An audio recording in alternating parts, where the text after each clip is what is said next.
Well, I think the number one thing that has to happen with regard to FOIA reform is there needs to be a dedication of money, of financial resources to the FOIA process.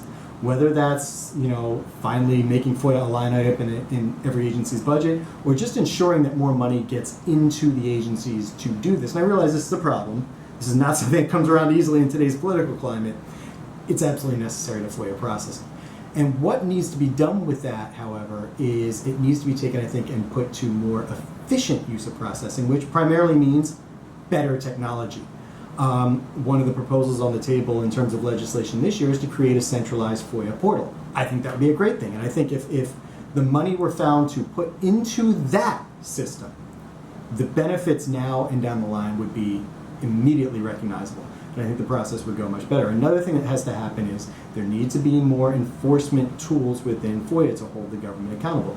There is still a lot of wiggle room for the government to get around the penalties within the law, to get around the deadlines within the law, to get around the exemptions within the law. Okay, they need to be held accountable to the law itself so that we can hold them accountable to the public. Primarily, I would like to see either just strengthening of penalties for agencies that don't meet the deadline.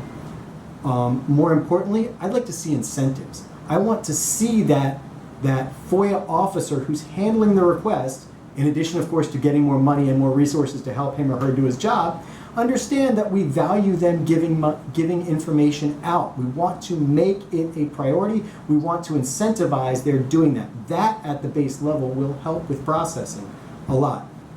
In addition to the FOIA portal, or the centralized FOIA portal as it may be called, I think we definitely need to codify the foreseeable harm standard so that the government's discretionary power to give out information doesn't change every 4 to 8 years. I think it's if nothing, it's symbolic in a good way and needs to occur.